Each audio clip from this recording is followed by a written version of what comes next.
আপনি কি মনে করছেন কিয়ামত অনেক দূরে আছে? না, কিয়ামতের ছোট ছোট আলামতগুলো প্রকাশ পেতে শুরু করে দিয়েছে। তার মধ্যে 1 নম্বর আলামত, আল্লাহর ঘর মসজিদের ভেতরে দুনিয়াদারির কথা হবে। এখন হচ্ছে না, হয়নি? জুম্মার দিনে, আজকে শুক্রবার ছিল, জুম্মার দিনে ইমামের খুতবা চলছে, এরা ব্যবসার গল্প করছে, সংসারের গল্প করছে, নিজের গল্প করছে। এটা কিয়ামতের আলামত। নাম্বার 2, রাস্তাঘাটে রাস্তার ওপরে গাধার মতো জিনা করতে লাগবে নারী আর পুরুষ। গাধার মতো জিনা করবে নারী আর পুরুষ। এটা কিয়ামতের আলামত। সাহাবীরা বলেছিলেন, ইয়া রাসূলুল্লাহ, এমনও কি যুগ আসতে পারে যে রাস্তার উপরে গাধার মতো এরা জিনা করবে? আল্লাহ রসুল বললেন, অবশ্যই আসবে। আজকে সেই দিন এসে পৌঁছে গেছে, সেই আলামত এসে পৌঁছে গেছে। নাম্বার 3, পর আপন হবে, আপন পর হয়ে যাবে। ভাইয়ের দুশ্মন ভাই হবে, আর তার বন্ধু হবে তার আপন। প্রতিবেশী হবে আপন, কিন্তু মায়ের পেটের ভাই হবে দুশ্মন। আপনি খালি খুঁজেলেন আপনার গ্রামে, আপনার পরিবেশে, আপনি খালি খুঁজেলেন কে কার দুশ্মন। ভাই ভাইয়ের জানের দুশ্মন। কিয়ামতের আলামত এগুলো। মানুষের কাছে, মুসলমানের কাছে হারামটা এমন ভাবে তারা ব্যবহার করবে যেমন ওটা হারামই নয়, হালাল মনে করবে।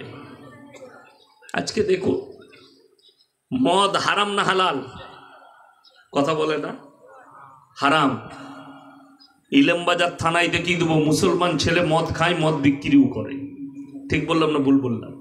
আপনার গ্রামে পাবেন, আপনার এলাকায় পাবেন, কিন্তু গ্রামে কোনো বিচার নেই।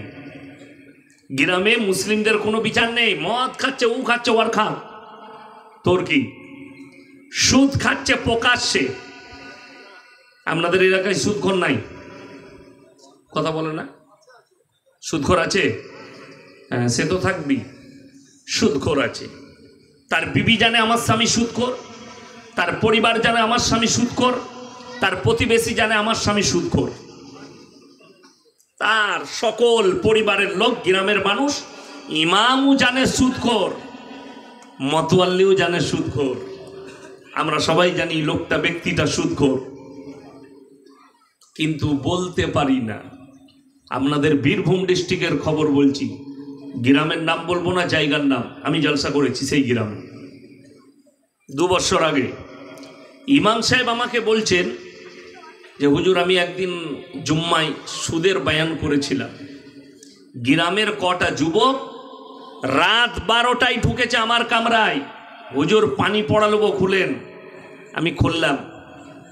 পানি পড়া তো দূরের কথা, আমাকে বলল, আপনাকে ওয়ার্নিং দিয়ে যাচ্ছি শেষবারের মতো, এরপরে জুম্মায় যদি কোনোদিন সুদের বয়ান করেন, আপনাকে মার্ডার করে দেবো মসজিদের ভেতরে ঢুকে। আল্লাহর কসম, এই ভাষাটা ইমাম আমাকে বলেছে। এই বীরভূম ডিস্ট্রিক্ট, আমি নাম করব না, কোন থানাটাও বলবো না। যদি আমার বয়ান তারা শুনে, অবশ্যই বুঝতে পারবে কোন হারামখোররা করেছিল এই কাজ।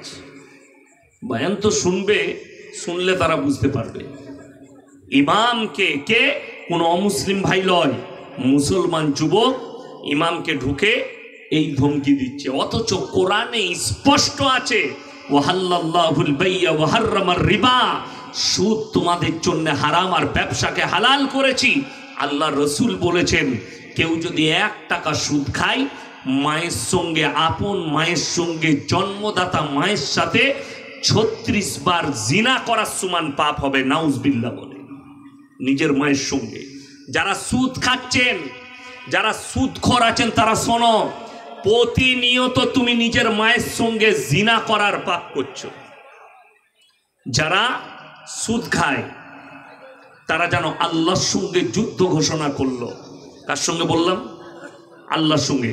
যে ব্যক্তি আল্লাহর সঙ্গে যুদ্ধ ঘোষণা করলো, এই লোক আর মুমিন থাকতে পারে?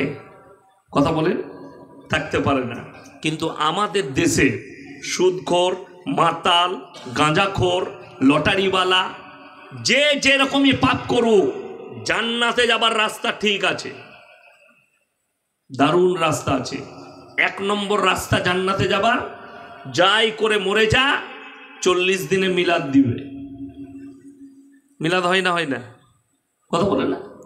খানা করে 40 দিনে মিলাদ।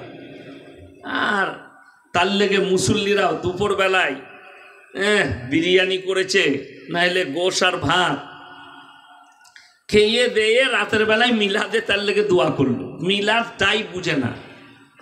মিলাদ মানে হচ্ছে, মিলাদের অর্থ পা থেকে মাথা পর্যন্ত নবীজি সাল্লাল্লাহু আলাইহি সাল্লামের জীবন আদর্শ বর্ণনা করার নাম মিলাদ। মানুষ মরে যাওয়ার পরে 40-এ মিলাদ দেয়।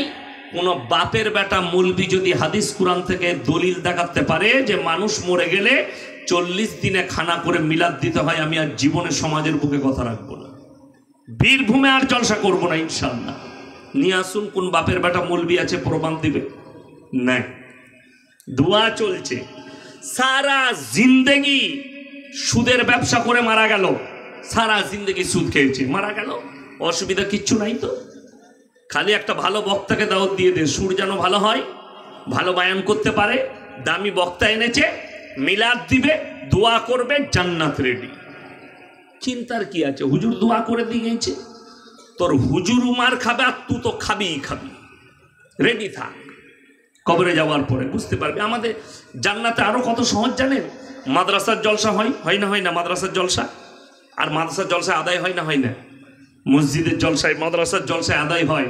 আদায়কারী বক্তা দিকে দাওয়াত দেয়। বক্তা তো আর জানে না কোন কোন মাল পয়সা দিচ্ছে।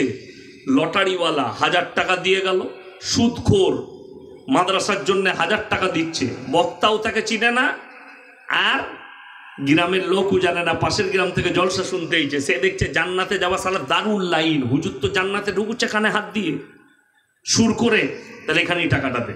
ও দিয়ে দিল সুদ করে 1000 টাকা, আর হুজুর দোয়া করছে, আহারে বান্দারে কোদাই মাঝে ছিল, আর ছিল কি না ছিল 1000 দিল, দিয়ে জান্নাতে ঢুকিয়ে দিল, বলে মাল জান্নাতে চলে গেছে। ই দেখলে সালা এর থেকে ভালো জান্নাতের রাস্তা আর কোথাও নাই। ইয়াসিন কত বায়ান করবে, মৌলবীরা কত বলবে, এই তো সুদখোরকে আমি সুদ খাই, আমাকে জান্নাতে ঢুকিয়ে দিল, 1000 টাকা দিলাম, আর এর থেকে ভালো লাইন আর কোথাও আছে জান্নাতে যাবার? সুন্দর লাইন। কিন্তু এ জানে না, বড় কষ্টের বিষয়, যে ব্যক্তি প্রকাশ্যে জিদ করে সুদ খাবে, জেনে শুনে হারাম, মায়ের সাথে জিনা করার পাপ হবে, তারপরেও যে ব্যক্তি সুদ খাচ্ছে, এটা যদি প্রকাশ পেয়ে যায় তো মুমিনের জন্য উচিত নয় যে তার জন্য দোয়া করি, উচিত হবে না। কি করা? দোয়া করা। আরে আমরা মৌলবীরা অনেক দূরের কথা। বাপ তাহাজ্জুদের নামাজ পড়ে, বেটা মদের ব্যবসা করে। বাপ হাজি সাহেব, বেটা গাঁজার ব্যবসা করে, মদের ব্যবসা করে, হোটেল খুলে।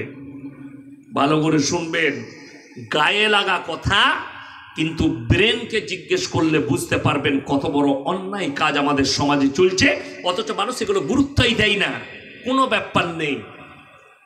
বাপ তাহাজ্জুদ গুজা, বাপ হজ করে এসছে, ছেলে হোটেল করেছে, মদ বিক্রি করছে, হোটেলে বসে মদ খাচ্ছে, সারা জিন্দেগি মদে কেটে গেল, জীবনে মসজিদে পা রাখলো না, জীবনে আল্লাহ আল্লাহ রসুলের নাম নিল না। অথচ দুঃখের বিষয় কি জানেন? এই ব্যক্তি যখন মারা যাচ্ছে, বাপ মিলাদ দিচ্ছে, বাপ দোয়া করছে, সেই বাপকে বলি, শোনো, গায়ে আপনার লাগবে, ইয়াসিন মানা করেছে, ওর জন্য দোয়া করো না, এটা আমার মানা নয়। আপনারা বলুন তো, নবীজি সাল্লাল্লাহু আলাইহি সাল্লামের থেকে দামি লোক পৃথিবীতে কেউ আছে? কেউ নেই। অনেক লম্বা সময় আমার কাছে কম, অনেক লম্বা। আল্লাহ রসুল সাল্লাল্লাহু আলাইহি সাল্লামের চাচা যান কলমা না পড়ে দুনিয়া ছেড়েছেন, অস্বীকার করেছে কলমা পড়তে, আমি কলমা পড়তে পারবো না, দুনিয়া ছেড়েছেন। আল্লাহ রসুল সাল্লাল্লাহু আলাইহি সাল্লাম আল্লাহর কাছে কেঁদেছেন, আল্লাহ তুমি আমাকে যতদিন না নিষেধ করবে আমি আমার চাচার জন্য ক্ষমা চাইব। আল্লাহ তাআলা উত্তর দিয়েছেন, যখন চাচার জন্য ক্ষমা চাইছে, কোরআনে আছে, আল্লাহ তাআলা জিবরিল আমিনকে পাঠালেন, মা কানা লিন নবী ওয়াল্লাযিনা আমানু আইয়াস্তাগফিরু লিল মুশরিকিন ওয়ালাউ কানু উলি কুরবা। হে মুমিন আর আমার নবী, তোমরা শোনো, তাদের জন্য উচিত হবে না মুশরিক বেঈমান কাফের আর বদ্দিন মারা গেলে তাদের জন্য দোয়া করা, যদিও তারা নিকটতম আত্মীয় হয়। নবীজিকে আল্লাহ নিষেধ করলেন তুমি আর চাচার জন্য দোয়া করতে পাবে না, যেহেতু তোমার চাচা আল্লাহ বিরোধী, আমার রসুল বিরোধী, আমার দ্বীন বিরোধী, মুশরিক হয়ে মারা গেছে, তার জন্য দোয়া করা যাবে না। মুশরিক বড় কষ্ট লাগে। রসুলের একটা হাদিস শোনায়, আখরি জামানায় আমার উম্মতের মধ্যে কিছু উম্মতে মুহাম্মাদির মধ্যে কিছু উম্মত তারা মুশরিক হয়ে যাবে, কবরের পূজা করতে লাগবে, গাছের পুজো করতে লাগবে, তারা মাটির মূর্তির পূজা করতে লাগবে।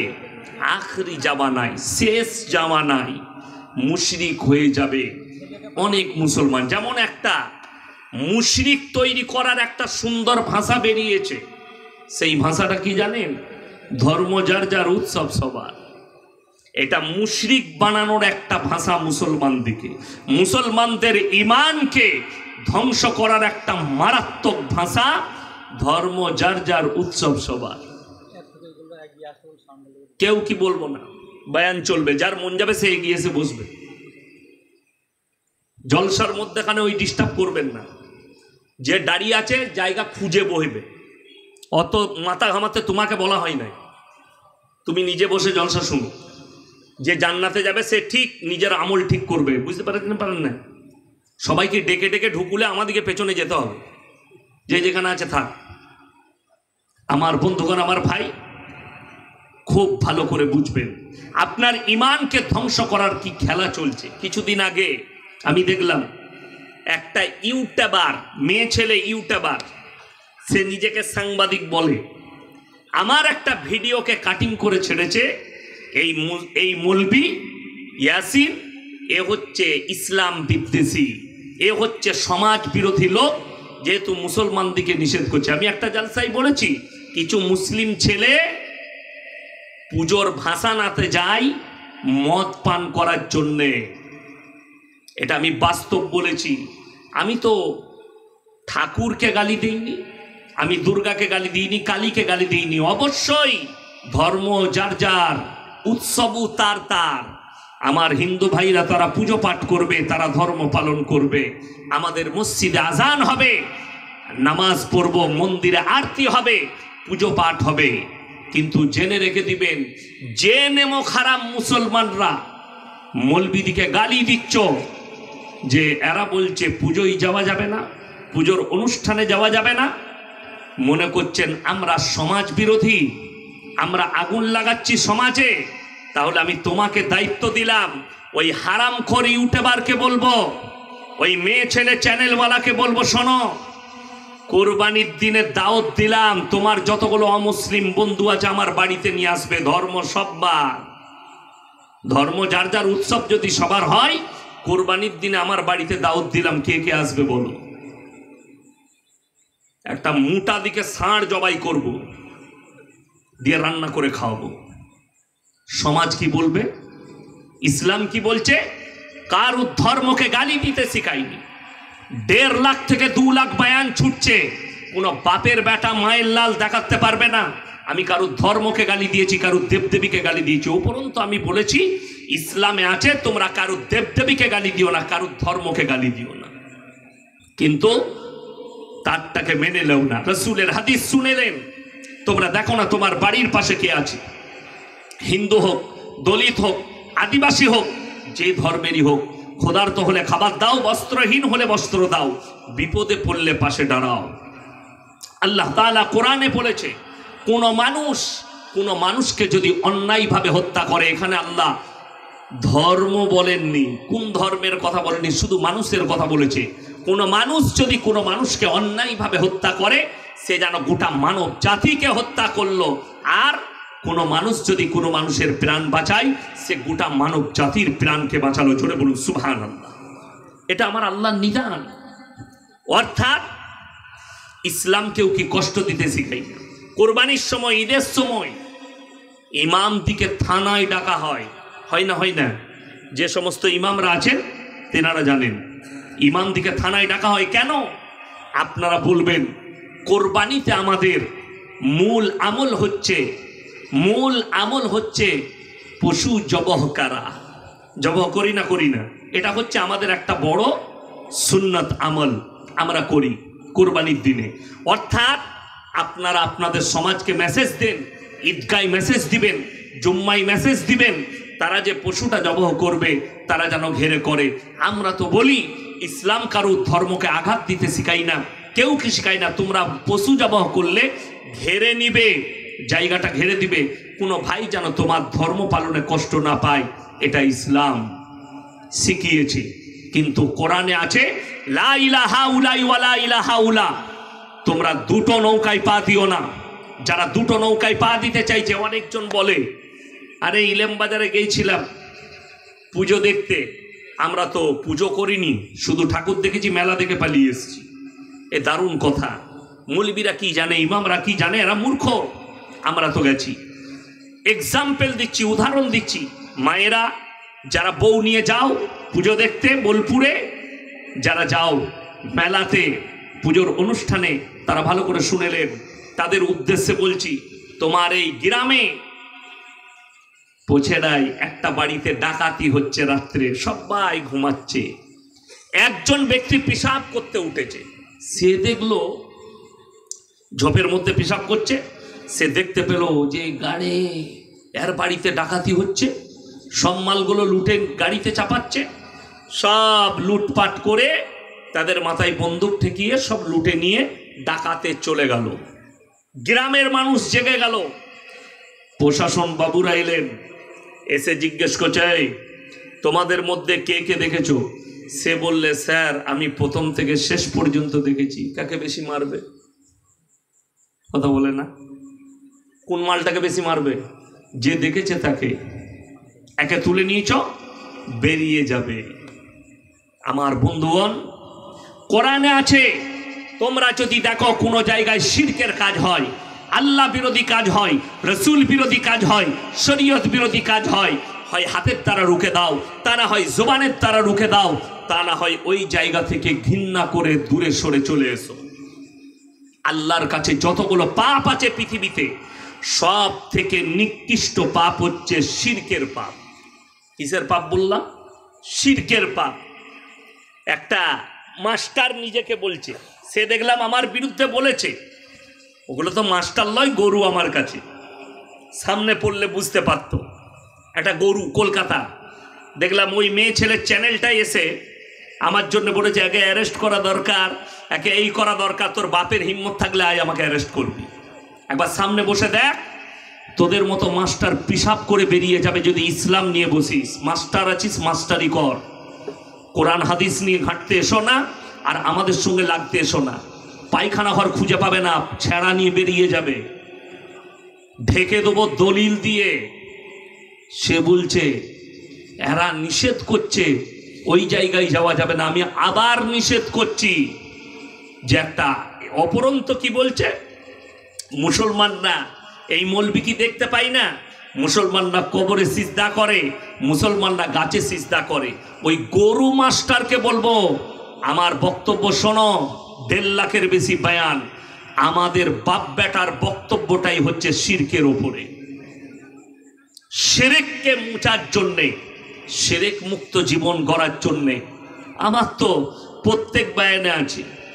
আমি কালকের জলসায় বলে এসেছি যে আমার ভাই খুব ভালো করে বুঝবেন, একটা মুসলমান সে গাছতলায়, আপনাদের বীরভূমে পাবেন, গাছের গোড়ায় মাটির ঘোড়া রেখে সেখানে সিজদা করছে, আগরবাতি মোমবাতি দিচ্ছে, সিজদা। বলছে আমরা দিনের কাজ করছি। কেন?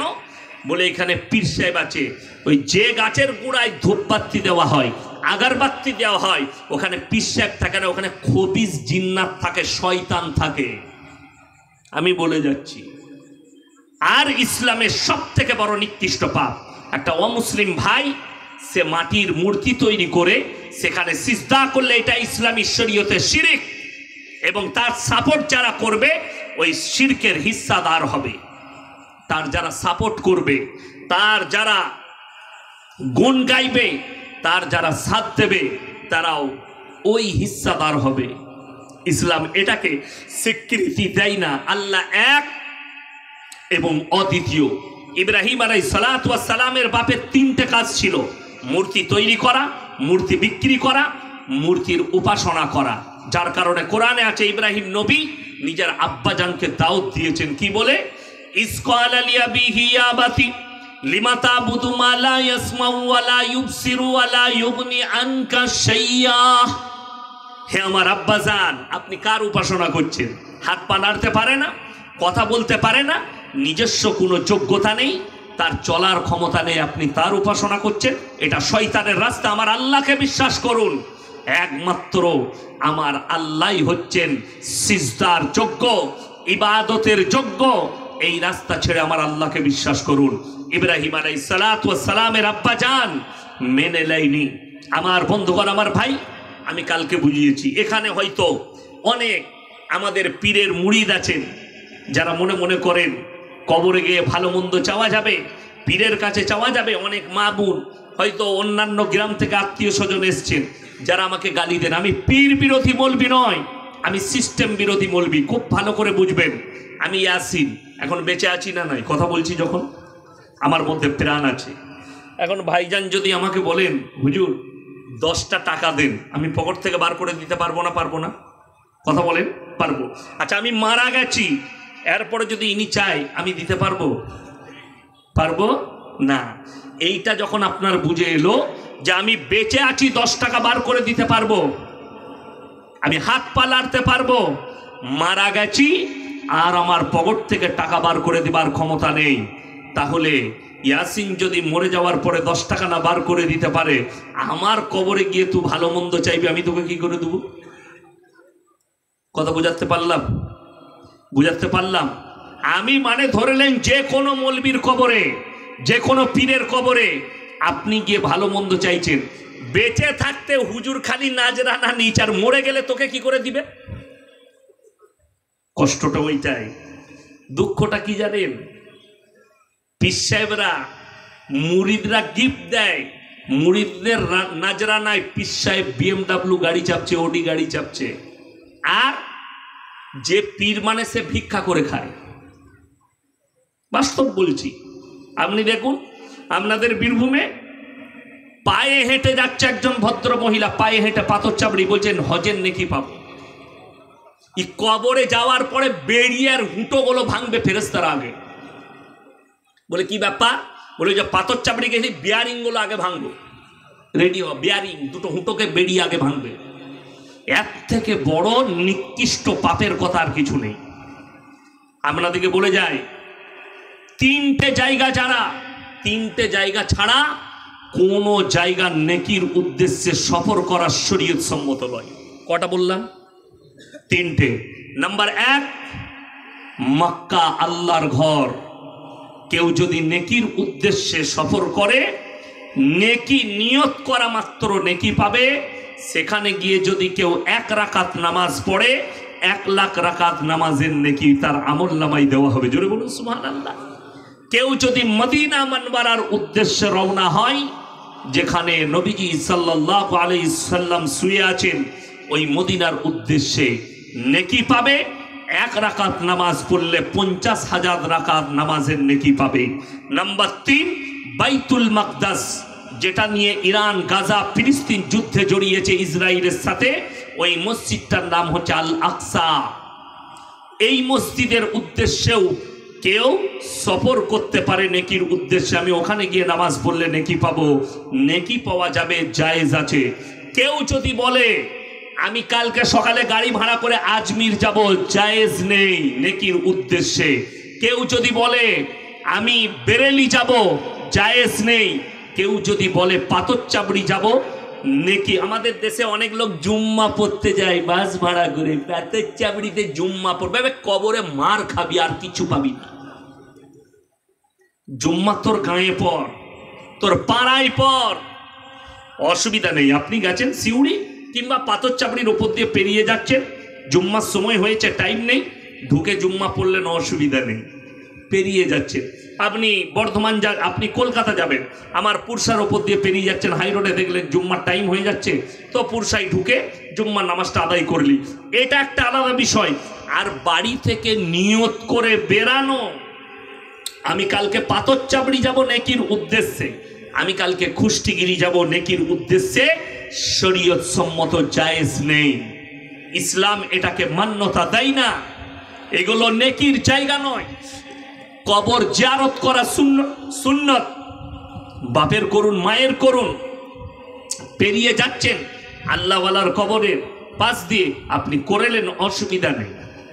আপনি পেরিয়ে যাচ্ছেন, আল্লাহওয়ালার কবর আছে, আপনি জিয়ারত করেলেন, কবরস্থান আছে জিয়ারত করেলেন, অসুবিধা নেই। কিন্তু নেকির উদ্দেশ্যে সেখানে সফর করা বড় কষ্টের বিষয়। আল্লাহর কাছে যতগুলো পাপ আছে, নিকৃষ্ট পাপ হচ্ছে শিরকের পাপ। সেটা যেই হোক, মাটির মূর্তি তৈরি করে হোক, ঘোড়া তৈরি করে হোক, গাছতলায় হোক, কবরের সামনে হোক, আর গাছের সামনে হোক, আর মূর্তির সামনে হোক, ইসলামী শরীয়তে জায়েজ নেই। আল্লাহ তাআলা কোরআনে বলেছেন, ইন্না শিরকা লাযুলমুন আযীম। কেউ যদি শিরকের পাপ করে, জেনে শুনে কেউ যদি শিরক করে, ইচ্ছাকৃতভাবে কেউ যদি শিরক করে, আমি আল্লাহ ইচ্ছা করলে সব গুনাহ ক্ষমা করে দিতে পারি, কিন্তু জেনে বুঝে কেউ যদি জিদ করে শিরক করে, সেই গুনাহ আমি আল্লাহ ক্ষমা করব না। পানির বোতলটা কোথায় আছে? সেই গুনাহ, সেই পাপ আমার আল্লাহ ক্ষমা করবেন না। এটা কোরআন। আমার বন্ধুগণ, আমার ভাই, অবাক লাগে, দুঃখ লাগে, আমাদের বেদনা। মক্কা থেকে মদিনা 470 কিলোমিটার রাস্তা, আমার বাড়ি থেকে এখানে কত হবে?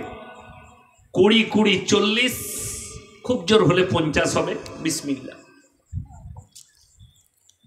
খুব জোর 50,000-এর বেশি মাজার আছে। আর মক্কা থেকে মদিনা 470 কিলোমিটার রাস্তা, একটাও মাজার নেই।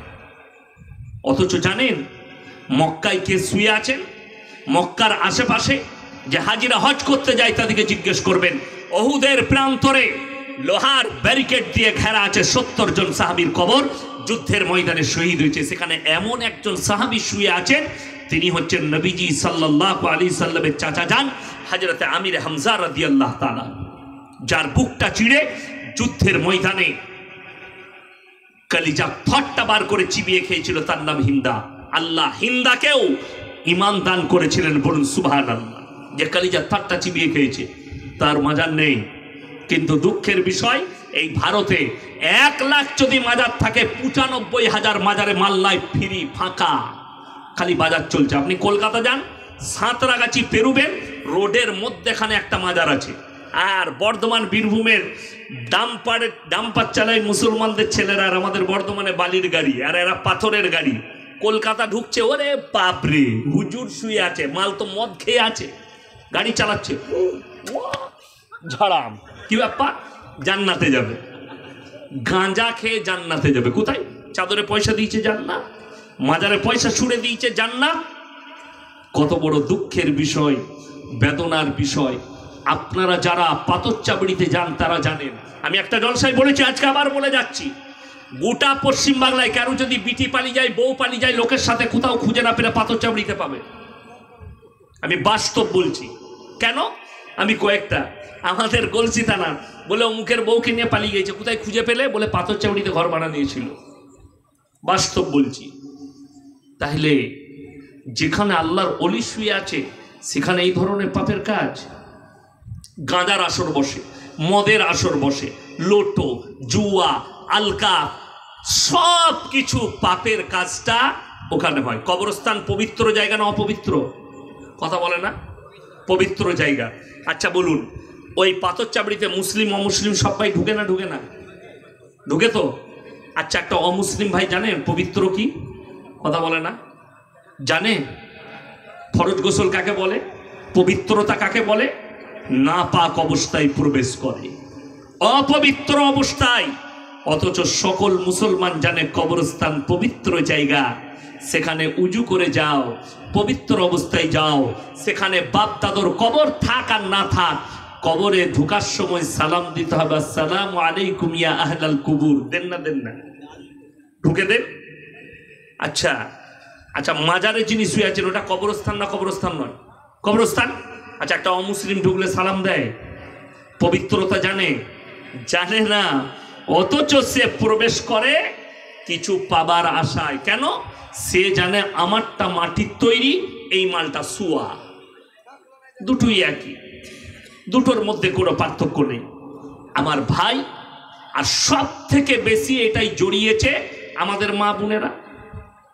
ছেলে হচ্ছে না, অসুবিধা নাই, ওকে হুজুর বলে দিয়েছে তোমার বাবা ছেলে যদি না হয় বাবা চিন্তা নেই, একবার তুমি পাথর চাপড়িতে গিয়ে বাপ তোমার স্ত্রীকে 3 দিন 3 রাত শোয়াবে, তোমার ছেলে হয়ে যাবে। আমরা শুনেছি স্বামীর পাশে শুলে ছেলে হয়, বলছে পাথর চাপড়িতে শুলে ছেলে হবে। যা বুঝে খরকা না, মাজারে শুলে ছেলে হয়, স্বামীর পাশে শুলে ছেলে হয়, এটাই শুনেছি। আর এটাই বাস্তবতা, এটাই আল্লাহ ন্যাচারাল, যে স্বামীর পাশে শুতে হবে, স্বামী স্ত্রী মিলন হতে হবে, তবে বাচ্চা হবে। হারাম করে বলছে 3 দিন মাজারে শুয়ে থাক ছেলে হয়ে যাবে। যা বুঝে করো, কোথায় পাবি? এর থেকে বড় শিরিক আর কি আছে?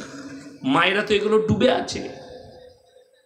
যা কিছু হচ্ছে, ছেলে হচ্ছে না, পাথর চাপড়ি, ঘরে কামায়ে বরকত নাই। কি বুঝলেন? অনেকজন আবার লটারির দোকানে দেখছি আজমিরের ছবি টাঙিয়ে রেখেছে, আবার মালা চাপাইছে। এইটা কে নেবে? বলে খাজা বাবা বরকত দিবে। লটারিতে খাজা বাবার বরকত। কথা বুঝতে পেরেছেন? খাজা বাবাকে ছোট করা হলো না বড় করা হলো? ছোট। হারামখোর মদ খায়, গাড়ি চালায়, লরি চালায়, ও আবার আজমিরের ছবিটা সামনে রেখেছে, না হলে পাথর চাবড়ির দাতা বাবার ছবিটা রেখেছে লরির সামনে, ও গাড়ি চালায়। কি বুঝলেন? মদ খেয়ে নিয়েছে ঝেড়ে। আর দেখবেন মাতাল যখন মদ খায় না, তার মতো মুমিন আর কেউ থাকে না। মুমিনটা কিসের? মুখের। আমাদের গ্রামে একজন মাতাল ছিল, কি বুঝলেন? তো আমার আব্বাজানকে বড় ভাই বলে। তো যখনই মদ খেয়ে নিত, তার মতো মুমিন আর কেউ নাই। বড় ভাই ইনশাআল্লাহ কাল থেকে আর নামাজ ছাড়ছি না। আজ মোটামুটি আমার যত বয়স হলো আমি ততদিন থেকে শুনছি, কিন্তু এখনো নামাজ ধরে নাই, মাল চলেই যাচ্ছে। তো এই যারা গাঁজাখোর মাতাল হয়, তারা যখন খেয়ে নেয় না, তাদের দেখে যা, এই লড়ি চালাচ্ছে, সামনে দাতা বাবার মাজারের ফটো, ইয়া দাতা বাবা তো দেখ খালি মেয়েকে ঝাড়াম করে মেরেছে কোন লড়ির পেছনে, বললে সারা মদ খেয়ে মরে গিয়েছে। যা পুজো করগা, নাউজুবিল্লাহ। শুনেলেন? দাতা একজন, কে? কথা বলে না? আল্লাহ। দুনিয়াতে দাতা কেউ নাই। যারা লিখবে গাড়িতে দাতা বাবার দান হারাম, দাতা বাবার দান লেখা গাড়িতে হারাম, খাজা বাবার দান লেখা গাড়িতে হারাম, এগুলো হারাম শব্দ। খাজা বাবার দান লেখা যাবে না, দাতা বাবার দান লেখা যাবে না। দাতা একমাত্র আল্লাহ। ভালো মন্দ, কল্যাণ অকল্যাণ, হায়াত মত রুজি, সকলের মালিক, সকলে বলুন কে? আল্লাহ। আজকে জানেন ইসলাম টোল হচ্ছে কাদের কারণে? এই স্টেজে কিছু এমন বক্তা বসে গেছে যাদের কারণে ইসলাম আজকে আমাদের টোল হচ্ছে। একটা অমুসলিম ভাই বলছে এদের ধর্মটা গল্পতে ভরা। একজন বক্তা উত্তরপ্রদেশের বয়ান করছে। কোথায়? এই বীরভূম আর ঝাড়খণ্ডের মধ্যেখানে বয়ান করতে এসছে, মুড়ার ওই এলাকায়। কি বয়ান করছে জানেন? मेरे भाई बड़ा पीर अब्दुल कादिर जिलानी तो वो थे। बड़ा पीर अब्दुल कादिर जिलानी कितना बड़ा पीर था कि उन्होंने कभी काबा का तवाफ नहीं किया, बल्कि काबा घर उनके घर में आते थे तवाफ करने। नाउजुबिल्लाह बोले। আল্লাহ বিরোধী কথা, রসুল বিরোধী কথা, শরীয়ত বিরোধী কথা, এবং এমন এমন প্রশংসা করেছে, এমন এমন কথা বলেছে যেগুলো আব্দুল কাদের জিলানী রহমতুল্লাহ আলাইহি নিজেও জানতো না যে এই কেরামতিগুলো আমার আছে। এরা যেগুলো বলেছে, এরা যেগুলো বলে, যেমন বাবাজিরা মায়ের পেট থেকে বড় পীর 18 পারা হাফেজ হয়ে আসছিল। কত বড় আশ্চর্যের বিষয়!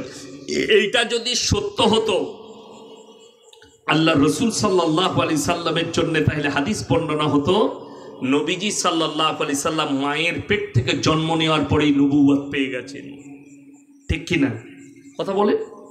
আল্লাহ রসুল কত বছর বয়সে নবুয়ত পেয়েছেন? কথা বলে না?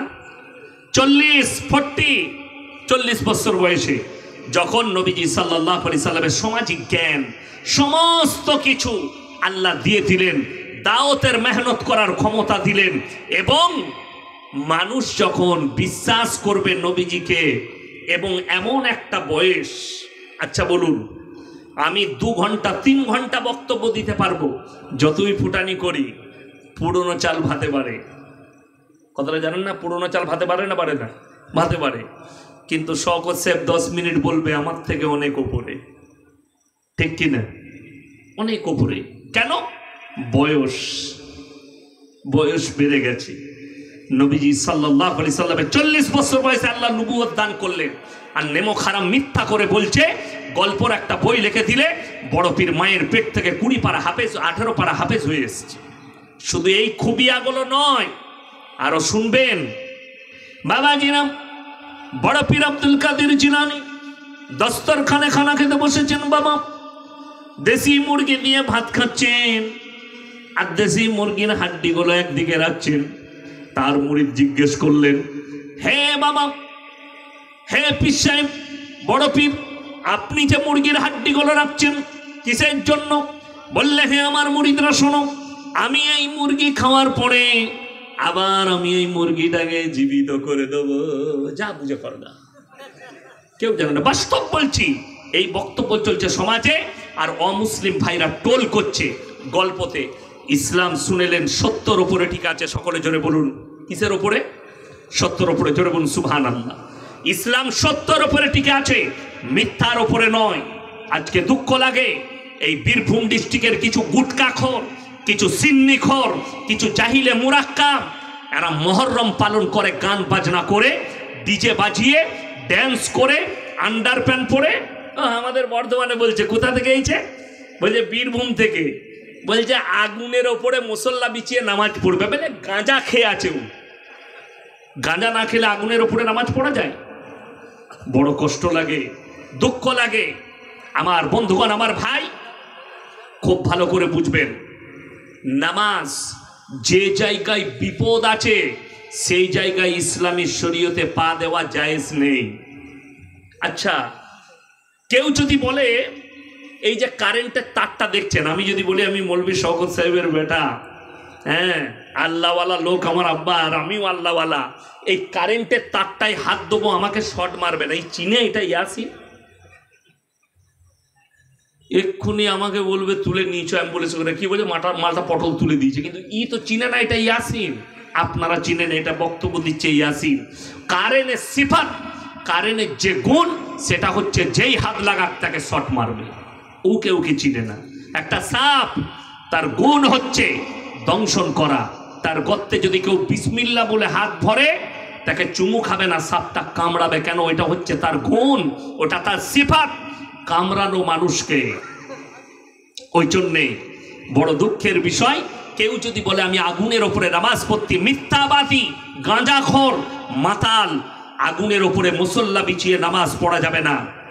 এই যে বোতলটা দিল আমাকে পানি পান করতে, এটাই যদি বলে দেয় বিষ রাখা আছে, ওই বিষটা জেনে শুনে পান করা যাবে না।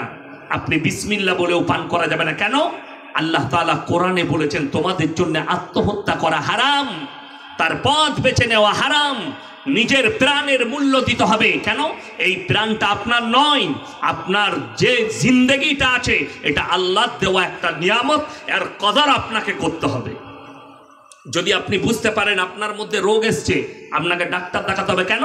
চিকিৎসা করাতে হবে, যেন আমি সুস্থ থাকি। আল্লাহর দেওয়া শরীর, সুস্থতা আল্লাহ দান করবেন। দাওয়া আর দোয়া দুটো জিনিসে আপনাকে করতে হবে আমার বন্ধুগণ। ওই জন্যে আপনাদেরকে বলে যাচ্ছি, আল্লাহর কাছে সব থেকে নিকৃষ্ট পাপের নাম হচ্ছে শিরকের পাপ। আগে চলুন, নাম্বার 2, মায়েদিকে অনুরোধ করব। এখন দুঃখ কি জানেন? আমি একটা জলসায় বলেছি অনেক দিন আগে, আমার আব্বাজি আজকে মোটামুটি 60 বছর জলসা করছেন, 55 থেকে 60 বছর পশ্চিমবাংলার মাটিতে। আমার তখন জন্ম হয়নি, তখন থেকে জলসা করছেন। বড় কষ্টের বিষয়। আমি একদিন বলেছি আমার আব্বাজিকে, আপনি এতদিন জলসা করলেন, মেয়েদের কিন্তু মরা ঘর বন্ধ করতে পারেন, পেরেছে আমার আব্বাজি। আর কিছু নেমো খারাম আছে, কি বলে জানেন, মেয়েদের নিয়ে কেন বলেন তো তোর বউকে পাঠাস কেন? হারামখোর বউকে খেতে পাঠাবে কোথায়? মরা ঘরে। অনেকজন আছে, অনেক খালা আছে, যদি পাড়ায় লোক মরে তো ও আর হাঁড়ি জ্বালাবে না, আর রাঁধবে না। কেন? বলে আলু গোস রান্না হচ্ছে, ওখানে খেয়ে দেবো। যা বুঝে কর না। মরা বাড়িতে হাদিসে আছে, নিকটবর্তী আত্মীয় ছাড়া কোনো মহিলা মরা বাড়ি যেতে পারবে না। দূরবর্তী আত্মীয় মরেছে, সন্তানকে বললে তোর মামি হয়, মারা গেছে, মামার সাথে দেখা করবি, পর্দার খিলাপি হবে বলে মা আসেনি, তো আমি এসছি জানাজা পড়তে, মাটি দিয়ে। আচ্ছা, পুরুষরা আমরা গিয়ে জানাজা নামাজ পড়ে মাটি দিলে বেশি নাকি না মেয়েরা ভিড় করলে বেশি নাকি? কথা বলেন, কথা বলেন। আমরা মায়েদিকে অনুরোধ করছি, ঘর থেকে বেরো কম, বাইরে কম যাও, নিজেদিকে পর্দায় রাখো। মরা বাড়ি, তার মরা বাড়ি যাওয়ার উদ্দেশ্য আলাদা থাকে। কি 5টা শাশুড়ি দেখবেন, ও যা কাঁদাকাটি যা হয়ে গেল হয়ে গেল, তারপরে যে গল্প আল্লাহ দেখে যা। 5টা শাশুড়ি এক কাছে, ওরে বাপরে আমার ঘরে দাজ্জাল বউ এই ছিল। আর 5টা বৌমা এক কাছে, ওরে বাপরে আমার শাশুড়ি মরে গেলে বাঁচিল। ঠিক এই গল্প চলছে। আর কেউ কেউ আছে, কি বুঝলেন, যদি একটু ভালো কানে দুল পরে আসে, কি বুঝলেন, খালি এরকম করে লড়ি দিবে, কি বুঝলেন। বলে কোথায় গড়াইলি বোন? ওই আমাদের দিকে একটা শিকারও আছে, তার কাছে গড়াইলা, খালি দুলি দুলি দেখাবে। নাউজবিল্লাহ। ইসলামী শরীয়ত বলছে 3টে কারণ ছাড়া মেয়েরা বাড়ির বাইরে যেতে পাবে না। নাম্বার 1, যদি খুব অসুস্থ হয় ডাক্তারের কাছে পর্দার সহিত যাবে। নাম্বার 2, নিকটতম আত্মীয় যদি মারা যায়, কাছের আত্মীয়, পর্দার সহিত যাবে। নাম্বার 3, হজ ফরজ হলে হজ করতে যাবে। আমার বন্ধুগণ ভালো করে বুঝবেন, আমার মায়েদিকে বলছি, তোমরা পর্দার সহিত মরা বাড়িতে যাবে, পর্দার সহিত নিকটতম আত্মীয় মারা গেলে যাবে। কিন্তু ভেবে দেখুন তো, কোথাকার কে মরেছে ও জানে না, ও ঠিক গাড়িতে গিয়ে শাড়ি পরে বসে যাবে, লোক মরেছে আমাকে যেতে হবে। দুঃখটা ওই জায়গায়, আপনি শরীয়ত বুঝতে পারেননি, ইসলাম বুঝতে পারেননি। আপনার মাকে বুঝান, স্ত্রীকে বুঝান, বোনকে বুঝান। এটা মারাত্মক একটা দিক। এই দিকটা শুনলেন, এখানে একটা দিক বলে দিই। ইসলামে নারীদের জন্য পর্দাকে ফরজ করা হয়েছে, হয়েছে না হয়নি? নারীদের জন্য পর্দা কি ফরজ। আপনি ভেবে দেখুন, একটা পালস চকলেটের দাম কত? 1 টাকা, তাই না? ওটা প্যাকেটের মধ্যে থাকে না, খুলে বিক্রি করে কোনো দোকানি, প্যাকেটের মধ্যে রাখে, ডিব্বার মধ্যে রাখে। কেন? কেউ যদি খুলে ওটাকে রাস্তায় বিছিয়ে বিক্রি করে, সমাজের লোক তার চকলেট কিনবে না। মাছি বসেছে, ধুলো পড়েছে, এটা কিনবো না। চকলেটটা যেন ঢাকা থাকে, প্যাকেটের মধ্যে থাকে, তবে আপনি নেবেন। আপনি 1 টাকা পালস চকলেটের মূল্য বুঝতে পারলেন, তার ইজ্জত বুঝতে পারলেন, অথচ আপনি বুঝতে পারলেন না নিজের বিটির ইজ্জত, নিজের বিবির ইজ্জত, নিজের বোনের ইজ্জত, নারীর ইজ্জত বুঝতে পারলেন না। কোরআনে আছে, ওয়ালা তাকরাবুজ জিনা ইন্নাহু কানা ফাহিশা ওয়া সাআ সাবিলা। ব্যভিচার করা তো অনেক দূরের কথা, যে রাস্তায় ব্যভিচার হয় সেই রাস্তার ধারে পাশে যাতায়াত করো না। আপনি জানেন কিয়ামতের আলামতের মধ্যে মারাত্মক আলামত, পরকীয়া সমাজের বুকে বেড়ে যাবে। বর্বরতার যুগের পাপগুলো সমাজের বুকে ফিরে আসবে মডেলিং হয়ে। আজকেই আমি গাড়িতে আস্তে আস্তে দেখছিলাম একটা খবর, একটা 12 বছরের ছেলে, যদিও খবরটা বাংলাদেশের, একটা 12 বছরের ছেলে। কত বছর? 12 বছর। মানে ছেলেটা বালিগ হয়েছে, নাহলে হব হব। ছেলেটা বালিগ হয়েছে, নাহলে হব হব। 12 বছরে বালিগ হয়ে যায়। যাই হোক, 12 বছরের ছেলে মানে তার সে তো খেলাধুলা করবে, কিন্তু জানেন কত মারাত্মক ব্যাপার, মোবাইলে ফেসবুকে তার আইডি আছে ওই 12 বছরের ছেলেটা, তার বাপু জানেন একটা মোবাইল কিনে দিয়েছে দামি, এবং সে সেই এআই থেকে একটা ফটো আপলোড করেছে, নিজের ছবিটাকে এআই দিয়ে বানিয়েছে, তাতে মোচ লাগিয়েছে, ফেস কাট দাড়ি লাগিয়েছে, চেহারাটাকে একটু লম্বা চওড়া করেছে, এরপর ও ফ্রেন্ডশিপ পাঠায়, তো একটা মেয়ে ফ্রেন্ডশিপ পাঠিয়েছে, তার বয়স 22 বছর, আমি খবরটা দেখলাম, 1 বছর 6 মাস না 7 মাস না 1 বছর তার সঙ্গে প্রেম করছে, আজকে সে চলে এসছে তার বাড়িতে, বলছে তুমি এই ছেলেটাকে প্রেম করো, বলে না একে নয়, ছবি দেখাচ্ছে এই ছেলেটাকে, জিজ্ঞেস করছে মিডিয়ারা, বলে এই আইডিটা কার, বলে এটা আমার, সেই 12 বছরের ছেলেটা বলে আমি শুধু একটু মজা নিয়েছি তার সাথে, মেয়েটা বলছে আমি ওই 12 বছরের ছেলেটাকেই বিয়ে করবো, আমি যাবো কোথায়, আমি আমার স্বামী ছেড়ে পালিয়ে এসেছি। কি ছেড়ে পালিয়ে এসছে? স্বামী ছেড়ে। আমি বলিনি, কলকাতা বারাসাত পুলিশের রিপোর্ট, পেপার খুললে মোবাইল খুললে দেখতে পাবেন, গত 3 মাস আগেকার রিপোর্ট, 1 মাসের ভেতরে গোটা বারাসাত টাউনে 500টা মহিলা, বিবাহিত মহিলা তাদের স্বামীকে ছেড়ে পরকীয়ায় লিপ্ত হয়ে পালিয়ে গেছে অন্য পুরুষের কাছে।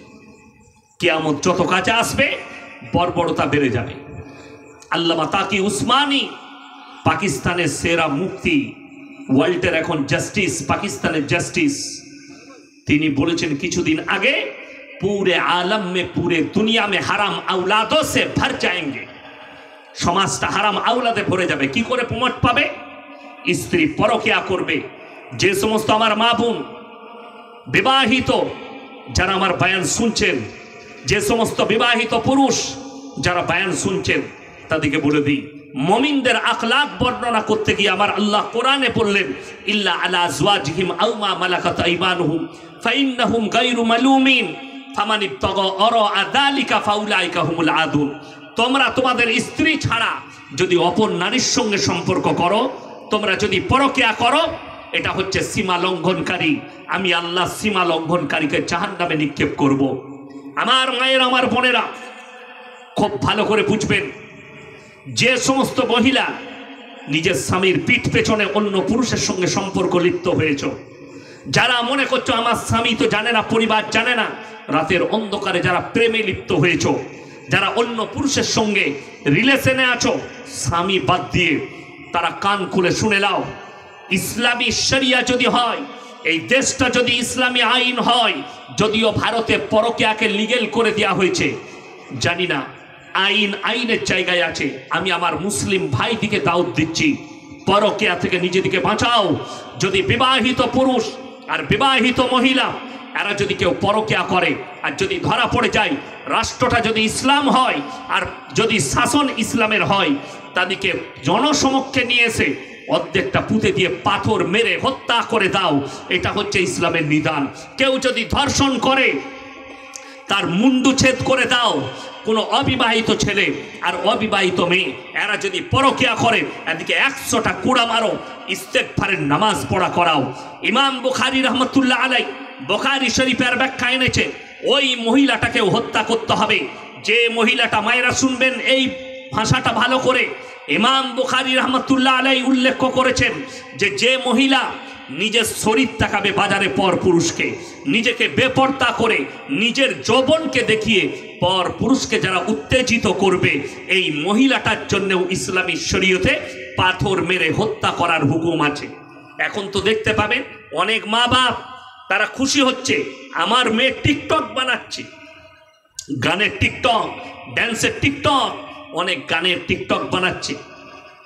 সেদিনে একজন দেখা করতে এসছে, একটা বাচ্চা ছেলে এসছে, বলে হুজুরের সঙ্গে সেলফি লোক। আমি বললাম কিসে পড়ো? তার পাশের জনা বলছে এই ছেলেটা গানের টিকটক করে, মানে সর এখান থেকে, বদনাম হয়ে যাবে আমার, তোদের মতো নেমো কারামের সঙ্গে ফটো তুলে চাল হাট, ইস্তেগফার করে আয়, চলে যায় এখান থেকে। সরিয়ে দিলাম তাকে, এখানে ফটো তোলা হবে না, চলো হাঁটো। গানের টিকটক করে, বাপ খুশি হচ্ছে, মা খুশি হচ্ছে।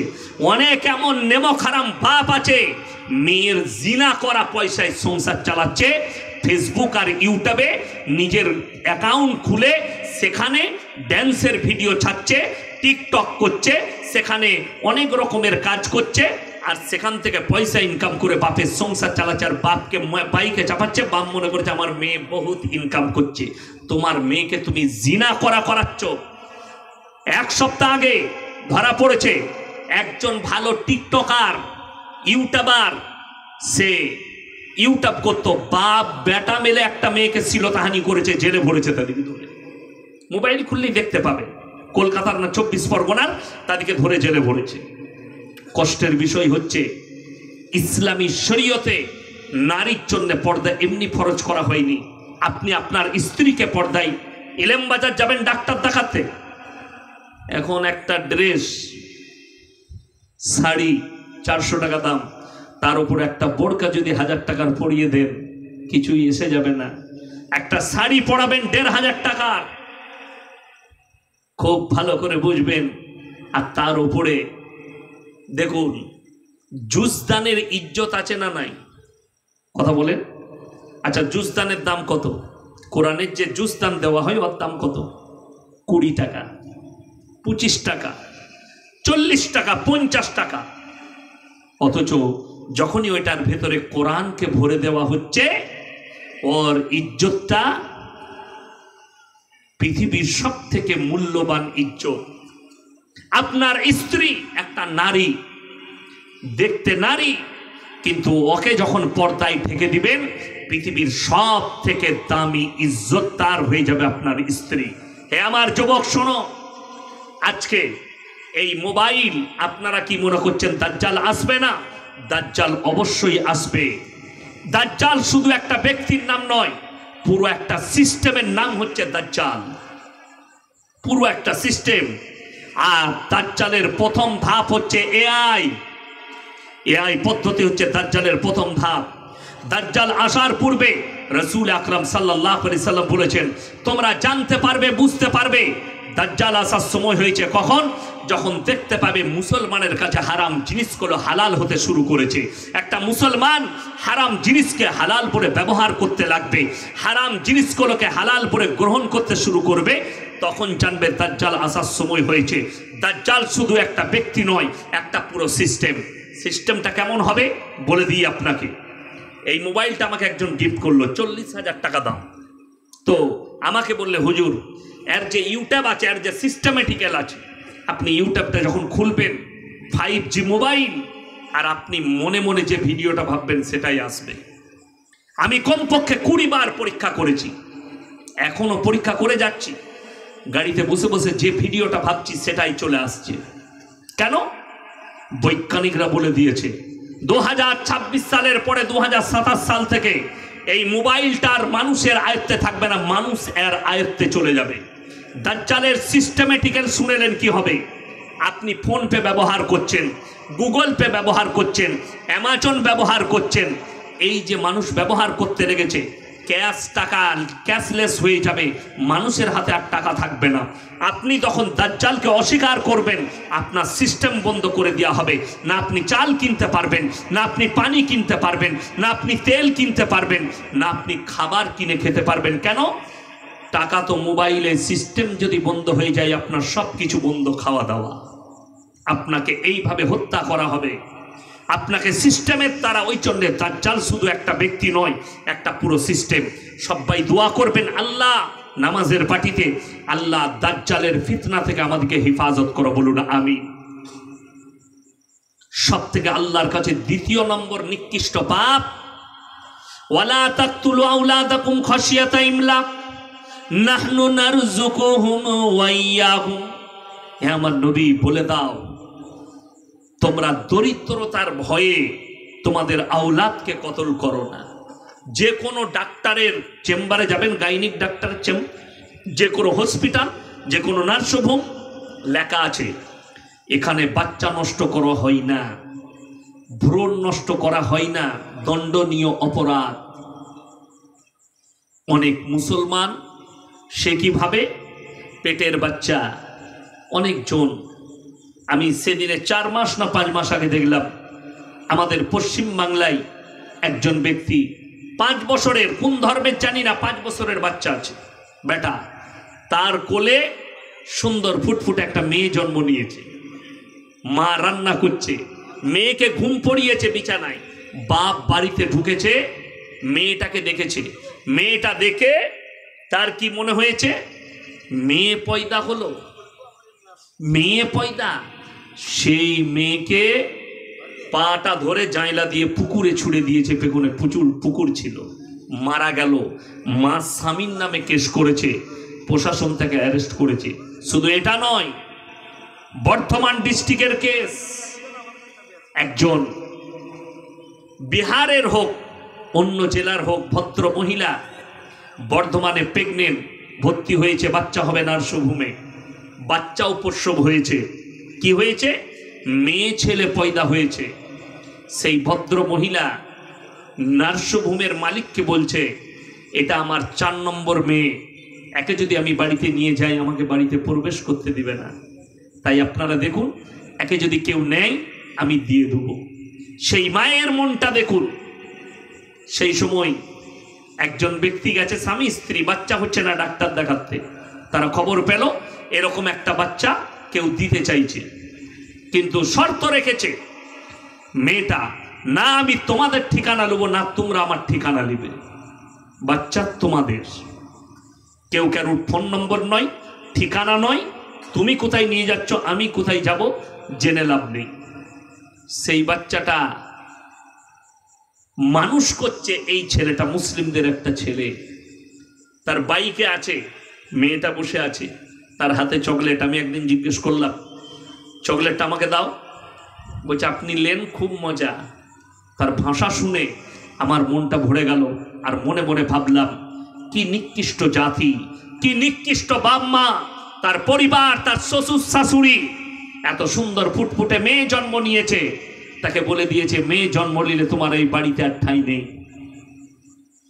মুসলিম পরিবার বর্ধমান ডিস্ট্রিক্টে, আমি নাম করব না কোন গ্রাম আর কোন থানা, বলেছে শ্বশুর আর শাশুড়ি বলেছে আর জামাই বলেছে, মায়ের ঘরে বাচ্চা হতে যাচ্ছ, মেয়ে হলে তুমি আর আমার বাড়িতে এসো না, তালাক। আল্লাহর কুদরতে মেয়ে পয়দা হয়েছে, তাকে ছাড় দিয়েছে, মেয়েটাকে তালাক দিয়ে দিয়েছে খালি মেয়ে পয়দা হওয়ার কারণে। আমি আল্লাহর কসম করে বলছি, এই পরিবার হচ্ছে নিকৃষ্ট পরিবার, এদের মধ্যে না ঈমান আছে, না এদিকে মুসলমান বলা যাবে। এমনকি এরা মারা গেলে এদের জানাজার নামাজ পড়াটাও ইসলামী শরীয়তে জায়েজ হবে না, যেহেতু তারা আল্লাহর কুদরতের খিলাফ কাজ করেছে। আল্লাহর কুদরতের উপরে নাশুকরি, আল্লাহর দেওয়া জিনিসের উপরে নাশুকরি।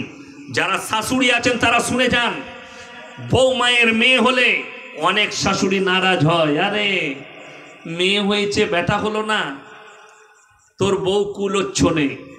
সেই যুবককে বলবো, তোমার মাকে বলবে যে তোর থেকে, তোর মায়ের থেকে বড় কুলোচ্ছনে কেউ নাই, যেহেতু তোকে পয়দা করেছে। কথাটা বুঝতে পেরেছেন না পারেননি? যদি কেউ বলে তোমার স্ত্রী কুলোচ্ছনে, পরপর 2টো মেয়ে জন্ম দিয়েছে, সেই শাশুড়িকে বলো, সেই তোমার মাকে বলো, আমার বউ যদি 2টো মেয়ে জন্ম দিয়ে কুলোচ্ছনে হয়, তোমার মা কি ছিল? তোমাকে তো মেয়ে জন্ম দিয়েছিল। তোমার মা কত বড় কুলোচ্ছনে ওটা আগে বলো। তোমার মা কত বড় নেমো খারাম ওটা আগে বলো, যে তোমাকে জন্ম দিয়েছে, জন্মানোর পরে তোমার গলে পা দিয়ে মেরে দেয়নি। এরা হচ্ছে নাশুকর বান্দা। এই মহিলা যদি তাহাজ্জুদ গুজার হয়, তাও আল্লাহর কাছে আর নামাজ মকবুল হবে না, যেহেতু আল্লাহ সৃষ্টির ওপরে এরা বেজার। আল্লাহর দেওয়া নিয়ামতের ওপরে নাশুকরি করা, আল্লাহ যেটা দিবেন শুকর আদায় করবেন। ওই জন্য রাসূল সাল্লাল্লাহু আলাইহি সাল্লাম বলেছেন, যে বাড়িতে মেয়ে পয়দা হয় সেখানে আল্লাহর রহমত বর্ষিত হয়। জোরে বলুন সুবহানাল্লাহ। আপনি শুকর আদায় করুন, আল্লাহ মেয়ে দিয়েছে, সন্তান দিয়েছে, আল্লাহ তুমি আমাকে সন্তান দিয়েছো, শুকর আদায় করুন। কিন্তু না শুকরি করা যাবে না আল্লাহর কাছে। অনেকজন মনে করে আমার একটা বাচ্চা আছে, আরো একটা আমার স্ত্রীর পেটে বাচ্চা চলে এসছে, আমি তো নেবো না। তার থেকে ভালো এই বাচ্চাটাকে মেরে দেওয়া। কি করে দেওয়া? মেরে দেওয়া। কি করে?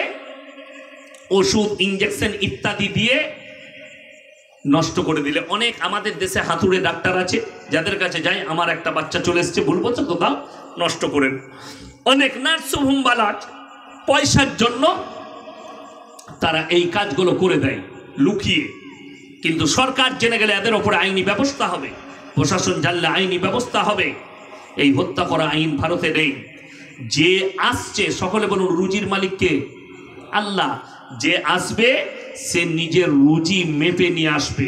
যারা ভাবছেন আমার পেটের বাচ্চাকে আমি নষ্ট করেছি, রক্ত পানি হয়ে নদ নদী নালা পায়খানা চেম্বারে নেমে গেছে, পৃথিবীর কেউ জানে না। আল্লাহর কসম, সূরা আল ইমরান প্রথম পৃষ্ঠায় ইন্নাল্লাহা লা ইয়াখফা আলাইহি শাইউন ফিল আরদি ওয়ালা ফিস সামা, আসমান আর জমিনের মধ্যে যা কিছু আছে কোন জিনিসটা আমার আল্লাহর কাছে গোপন নেই। আমার আল্লাহর কাছে সব জ্ঞান আছে। তোমরা কি করো, কোথায় যাও, কি খাও, কি বলো, তোমরা অন্তরে কথা বলো, আমি আল্লাহ শুনতে পাই। আমার বন্ধুগণ, আমার ভাই, এই প্রশ্ন আজকের নয়। যারা ভাবছেন রক্ত পানি করে পায়খানা চেম্বারে নদ নদী নালায় পৌঁছেছি, পৃথিবীর কেউ জানে না, একমাত্র কে জানে? আমি আর আমার স্বামী। আল্লাহর কসম, আল্লাহ জানে। আর যারা মনে করছেন এই প্রশ্ন আজকের নয়, তোমার মনের নয়, 1400 বছর আগে রাসূল আকরাম সাল্লাল্লাহু আলাইহি সাল্লামকে বেঈমান কাফেররা প্রশ্ন করেছে। কি বলে? হে আল্লাহর নবী, মানুষ তো মারা যায়, মাটির সাথে মিশে যায়, ছাই হয়ে যায়, পানির সাথে মিশে যায়, আল্লাহ কেমন করে দাঁড় করাবেন? আমার আল্লাহ কোরআনে কসম খেলেন। কি বলে? লা উকসিমু বিয়াউমিল কিয়ামা ওয়ালা উকসিমু বিন-নাফসিল লাওয়ামা আয়াহসাবুল ইনসানু আল্লান নাজমা ইযামা বালা কাদিরিনা লা নুসাউইয়া বানানা। লা উকসিমু বিয়াউমিল কিয়ামা, আমি আল্লাহ কসম খাচ্ছি কিয়ামতের দিনের।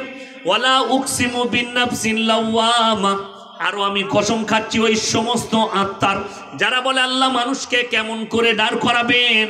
হে আমার নবী, বলে দাও, শুধু তাদের আকৃতি নয়, হাত পা নাক কান গলা নয়, তাদের আঙ্গুলেতে যে লাকিরগুলো আছে আমি এইভাবে পরিপূর্ণ করে দাঁড় করাতে সক্ষম। জোরে বলুন সুবহানাল্লাহ। আল্লাহ তো কোরআনে বলেছেন, কেউ যদি কোনো অন্যায়ভাবে কোনো মানুষকে হত্যা করে, গোটা মানব জাতিকে হত্যা করলো। কেউ যদি পেটের বাচ্চাকে হত্যা করে, আপনি ভেবে দেখুন আপনার জান্নাতটা হবে না জাহান্নামটা হবে। আমাদের উস্তাদে মোহতারাম দারুল উলুম দেওবন্দের উস্তাদ হযরত मौलाना मुफ्ती यूसुफ साहब ताउली, আমি জিজ্ঞেস করলাম, हजरत जो लोग अपने पेट के बच्चे को खत्म कर देते हैं, कोख के बच्चे को मर्डर करते हैं, इसके लिए माफी के रास्ता क्या है? बोले अल्लाह से माफी मांगे, और ये इख्तियार तो अल्लाह के पास है, अल्लाह माफ करे या ना करे, लेकिन ये बड़ी पाप है, बड़ी गुनाह है, क्योंकि उन्होंने मर्डर किया, उन्होंने कत्ल किया। ওই জন্য প্রত্যেকটা মা বোন ভাইকে বলবো, যে আসছে সে রুজি মেপে আসছে, যে দুনিয়াতে আসবে সে রুজি মেপে আসবে। ওই জন্য ঝামেলা ঝঞ্ঝট করো না। ইসলামী শরীয়ত, আপনি শরীয়তটাকে শরীয়ত মনে করুন। নামাজ 5 ওয়াক্তের কেউ ছাড়বেন না। জোরে বলুন ইনশাআল্লাহ। 5 ওয়াক্তের নামাজ পড়া ফরজ না? ফরজ নয় বাবা, কথা বলেন, ফরজ। আমাদের দেশের কিছু বেনামাজি আছে, নামাজ তো পড়েই না, চায়ের দোকানে বলে নামাজ না পড়তে পারি, আমি হচ্ছে গ্রামের মধ্যে ভালো লোক, আমার ইমানটা বেশি, এরকম লোক আছে না? নাই, নামাজ পড়ে না কিন্তু বলে যে আমার ইমানটা বেশি। তারা একটু কান খুলে শুনেলেন, কিয়ামতের দিনে দুটো রাস্তা, একটা জান্নাতে যাবে জান্নাতীরা, একটা জাহান্নামীরা জাহান্নামে প্রবেশ করবে। এই জান্নাতীরা তাদেরকে দাঁড় করিয়ে দিবে, কি বলে? ফি জান্নাতি ইয়াতাসাআলুনা আনিল মুজরিমিনা মা সালাকাকুম ফি সাকার। এই জাহান্নামী ভাইরা দাঁড়াও, দাঁড়াও, তোমরা কেন জাহান্নাম, সাকর নামক জাহান্নামে যাচ্ছ? তোমরা বলতে আমরা ভালো লোক, আমরা ভদ্রলোক, আমরা আল্লাহওয়ালা, আজকে কেন জাহান্নামে যাচ্ছ?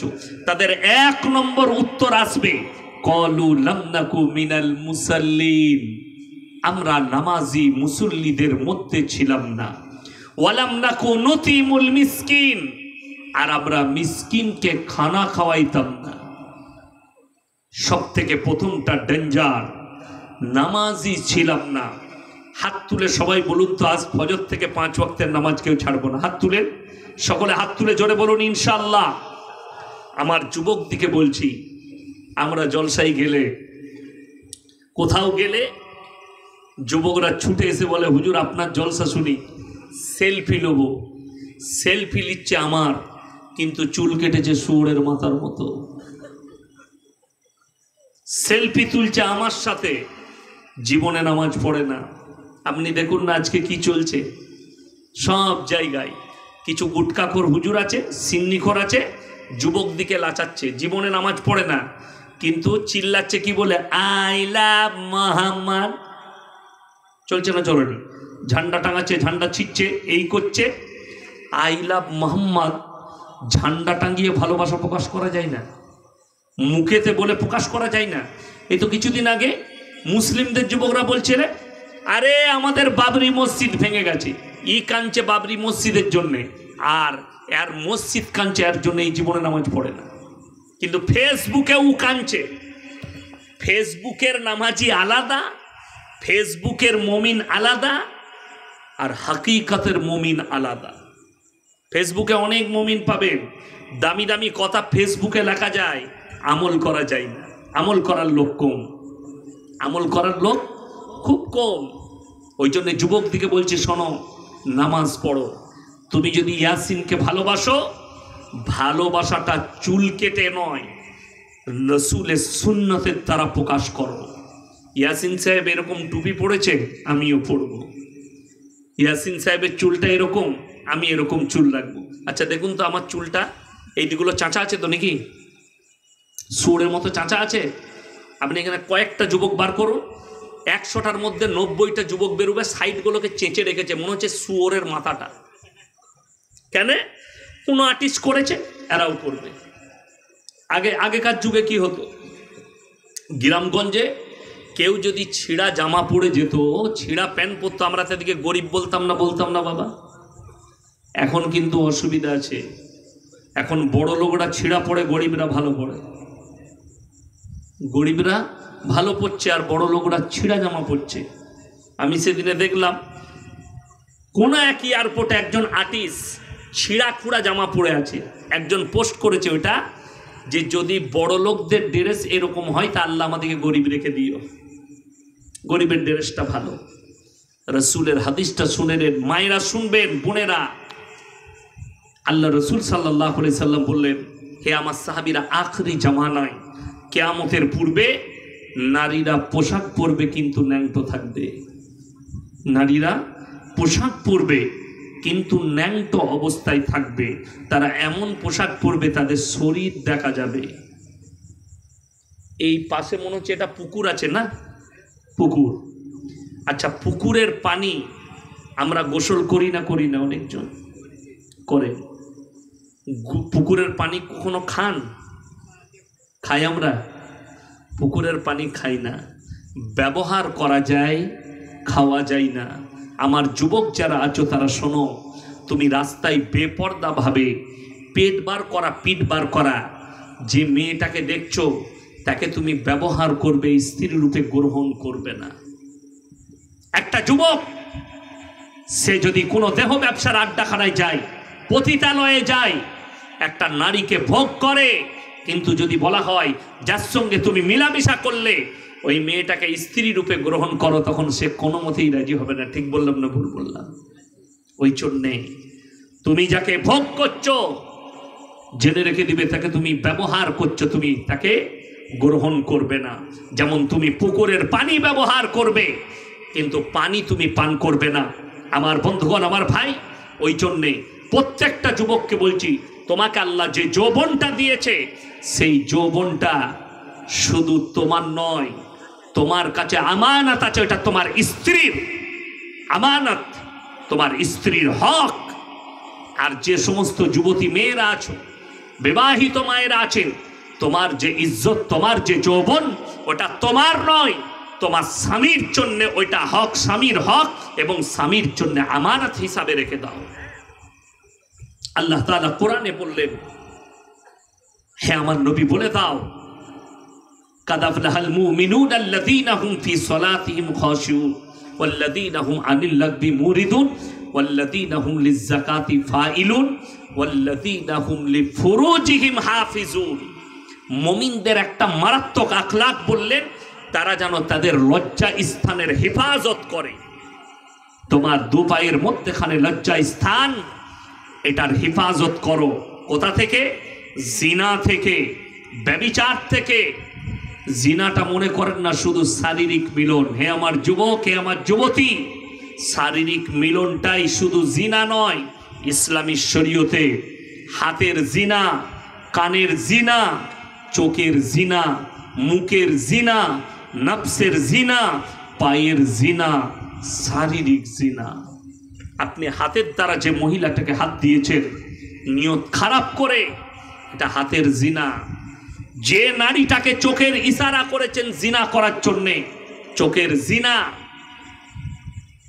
একটা নারীকে আপনি মুখের দ্বারা স্পর্শ করেছেন, মুখের জিনা।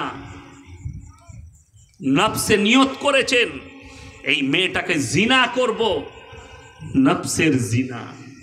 এটাকে কন্ট্রোল করার একটাই উপায়, সেটা হচ্ছে নামাজ পড়ুন, ইস্তেগফার পড়ুন।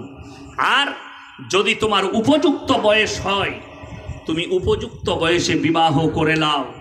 আমার বয়স উপযুক্ত হয়েছে, মনে হচ্ছে আমাকে বিবাহ করতে হবে, তা না হলে আমাকে শয়তান ধোঁকা দিচ্ছে, জিনার দিকে ঠেলে দিচ্ছে, তুমি সঙ্গে সঙ্গে বিবাহ করে নাও। আর যারা বাপ আছেন, যারা মা আছেন, তারা যদি বুঝতে পারো তোমার ছেলে বড় হয়েছে, উপযুক্ত হয়েছে, কিন্তু আমাদের দেশে অনেক বাপের দোষ আছে, খালি বলে আমার ছেলে পায়ে দাঁড়াক তারপরে বিয়ে দেব। আর ছেলে পায়ে দাঁড়াতে দাঁড়াতে একদিন রাতের বেলায় দেখছে লোকের বউকে নিয়ে পালিয়ে এসছে। এটা কি হবে?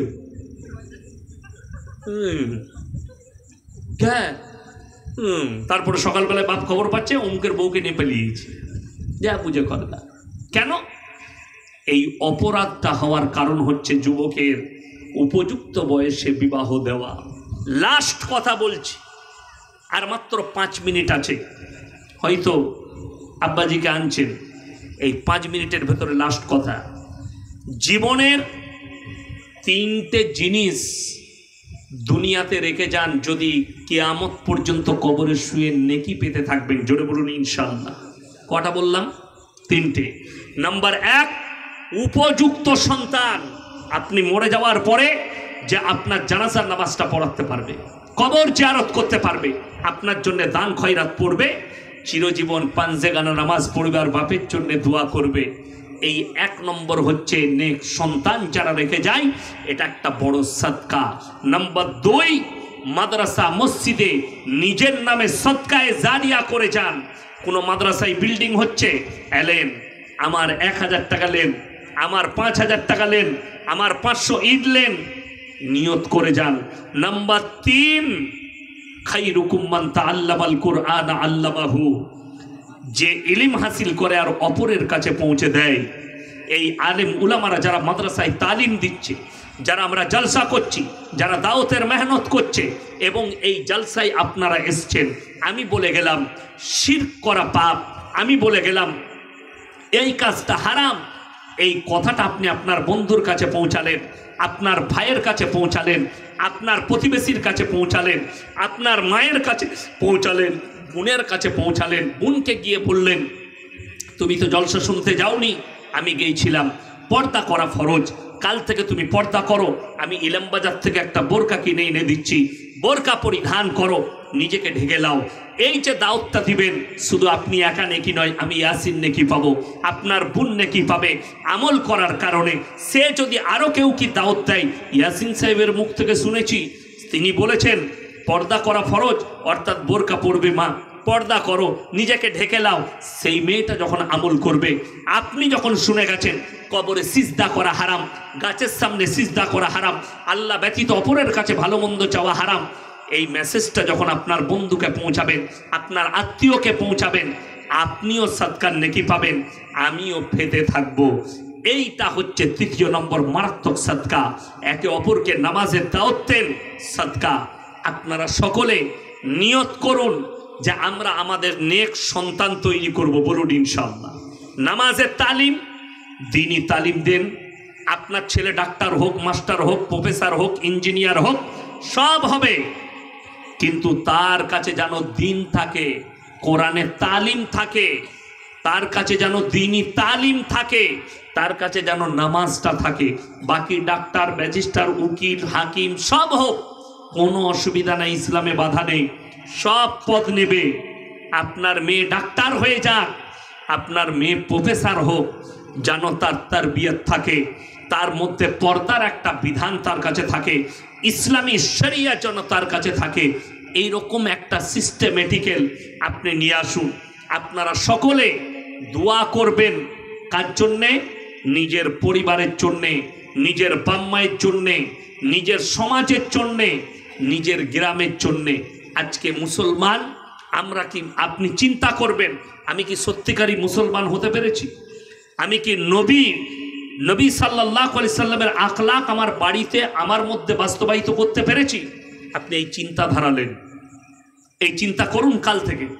আপনার পরিবারে গিয়ে পরিবারের সকল ব্যক্তিকে তাকান, আপনার স্ত্রীকে দেখুন, মেয়েকে দেখুন, সন্তানকে দেখুন, আর তাদের দিকে তাকিয়ে চিন্তা ভাবনা করুন যে আমার মেয়েকে আমি কি সৎ করতে পেরেছি? আমার মেয়েকে আমি পর্দায় আনতে পেরেছি? আমার মেয়ে কি দিনের ওপরে টিকে আছে? আমার মেয়ে কি নামাজি? আপনি শ্বশুর বাড়িতে দেখুন, আপনার বৌমা কি নামাজ পড়ছে? আপনার বৌমারা কি কোরআন তেলাওয়াত করছে? আপনি তাদেরকে দাওয়াত দেন, আরে বৌমা তুমি তো কোরআন জানো, বাড়িতে কোরআন পড়ো, বরকত হবে, কামায় বরকত হবে, বাড়িতে বালা মুসিবত দূর হবে, নামাজটা ছাড়ো না, নামাজটা পড়ো। এই দাওয়াত আপনি দেন কাকে? আপনার নিজের পরিবারকে। ইয়া আইয়ুহাল্লাযীনা আমানু কুলু আনফুসাকুম ওয়া আহলিকুম নারা, হে ঈমানদার ব্যক্তিরা, তোমরা জাহান্নামের আগুন থেকে বাঁচো, তোমাদের আহলে বর্গকে বাঁচাও, তোমার পাড়া প্রতিবেশী, আত্মীয় স্বজন সকলকে দাও, আর তাদেরকে এই ধরনের পাপ থেকে বাঁচাও। জাহান্নামের আগুন তাদেরকে বুঝাও, জাহান্নামের ভয়াবহতা বুঝাও। জাহান্নাম একটা মারাত্মক জায়গা যেখানে আল্লাহ নিক্ষেপ করবেন। ওই জায়গা থেকে বাঁচতে গেলে তুমি মুমিন হও, তুমি মুমিনা হও, তুমি নামাজি হও, তুমি দিনদার হও, তোমার ব্যবহার যেন সুন্দর হয়, তোমার কথাবার্তা যেন সুন্দর হয়, তোমার ব্যবহার যেন মিষ্টি হয়। তুমি এইভাবে নিজেকে চলাফেরা করাও, নিজেকে চলতে শিখো। কিভাবে? দিনের ওপরে প্রতিষ্ঠিত হয়ে নিজেকে চালান। সবাই নিয়ত করুন ইনশাআল্লাহ, এই কাজ করব, সকলে জোরে বলুন ইনশাআল্লাহ। একদম। আজকে দেখুন পশ্চিমবাংলায় অনেক জনের হিংসা হচ্ছে। আলামিন মিশনগুলো যে মেহনত করেছে সমাজের প্রতি, তাদের যে অবদান বলে বোঝানো যাবে না। আমি বহু ডাক্তারকে দেখলাম, কোথা থেকে পড়ে এসছো? বর্ধমানে, আলামিন মিশনের স্টুডেন্ট, এত বড় বড় দাড়ি রেখেছে, ডাক্তার, 5 ওয়াক্তের নামাজি। তা না হলে এমনও ডাক্তার দেখিয়ে দেবো মুসলিম ঘরে, সালাম দিলে হারাম করে উত্তর দেয় না, নাস্তিক। কেন? তার পরিবেশটাই ওটা ছিল যেখানে সে মানুষ হয়েছে। কিন্তু একটা ছাত্র আলামিন মিশনে যখন পড়াশোনা করেছে তখন তাকে নামাজের তারবিয়ত দিয়ে, আমি কয়েকটা আলামিন মিশন পরিদর্শন করেছি, তার মধ্যে উল্লেখযোগ্য খানাও খেয়েছি। আমাদের বাঁকুড়া কাঁটাদিঘি মিশনে আমি খানা খেয়েছি, একদিন গিয়ে আমাকে নাস্তা করিয়েছে, খানা খাইয়েছে, ছেলেদের পরিবেশ দেখেছি, মসজিদ আছে, নামাজ হয়, কয়েকটা আলেম রাখা হয়েছে। কেন? কোরআনের আলেম হাফেজ রাখা হয়েছে, তাদেরকে কোরআনের তালিম দেওয়ার জন্যে, কোরআনের শিক্ষা, এবং ছাত্ররা নামাজ পড়ছে কিনা এটাও দেখা হচ্ছে। নামাজ অবশ্যই পড়তে হবে, নামাজটাও দেখা হচ্ছে, নামাজ পড়ছে কিনা এটা লক্ষ্য রাখা দরকার। আপনি বাড়িতে যাচ্ছেন, ফজরের সময় উঠছেন, কই এরকম বাদ তো খুব কম আছে। ছেলের 13 বৎসর বয়স হয়ে গেল, 15 বৎসর, কবার দাওয়াত দিয়েছেন, ভোরের বেলায় ছেলে ঘুমুচ্ছে, বাপ মনে মনে ভাবছে আমার ছেলের ঘুমের ডিস্টার্ব করা যাবে না। তার থেকে বড় নেমক হারাম আর ওই দুশ্মন বাপ পৃথিবীতে কেউ নেই। সে হচ্ছে তার সন্তানের দুশ্মন, যে ফজরের সময় নামাজ পড়তে তো নিজে উঠে, কিন্তু তার সন্তানকে উঠাবার জন্য তার গায়ে বাজে যে আমার সন্তানের ঘুম ভেঙে যাবে, ঘুমটা হবে না, সকালবেলায় টিউশন আছে। আরে বোকা, আমরা মাদ্রাসায় জিজ্ঞেস করুন আলেম দিকে, ফজরের আগে হিফজের যারা কোরআন হিফজ করে, হাফেজ হয়, তাদের সবকটা আমরা ফজরের আগে শুনি। কেন? ফজরের সময় ব্রেন খালি থাকে। আপনার সন্তানকে ফজরে উঠিয়ে দেন, ফজরের নামাজটা পড়বে, নামাজ পড়ার পরে তারা কি করবে, সে পড়তে বসবে, তার ব্রেন খালি থাকবে, সব পড়াটা তার ব্রেনে ধরবে। ওই জন্য আমার ভাই, আপনারা আমার জন্য দোয়া রাখবেন, আমি আপনাদের জন্য দোয়া রাখি। আল্লাহ তাআলা এই গ্রামের যে যুবক ভাইয়েরা মেহনত করে আজকে জলসাকে দিয়েছে, আল্লাহ তাদের জানে মালে ইজ্জতে বরকত দেখ, তাদের কারবারে বরকত দেখ, তাদের রুজি রোজগারে আল্লাহ বরকত দেখ, তাদের হায়াতে আল্লাহ বরকত দেখ। সকলে আমার জন্য দোয়া রাখবেন, আমি আপনাদের জন্য দোয়া রাখি। খাস করে আমি একটা অনেক বড় মেয়েদের নার্সারি স্কুল থেকে একবারই মোল্লা পাস পর্যন্ত ক্লাস 10 থাকবে, তারপরে হাফেজ হবে, তারপরে মোল্লা হবে, সেই মেয়ে ডাক্তার, মাস্টার, উকিল, হাকিম, তার ব্রেন মোতাবিক সে হবে। একটা বড় মাদ্রাসা তৈরি করছি, স্কুল মাদ্রাসা মেয়েদের, কাজ শুরু হয়ে গেছে। দারে আরকাম আমার গলসি থানাতেই হচ্ছে, আপনারা দোয়া রাখবেন, আমি আপনাদের জন্য দোয়া রাখি। ওমা আলাইনা ইল্লাল বালাগ। আসসালামু আলাইকুম ওয়া রাহমাতুল্লাহি ওয়া বারাকাতুহু।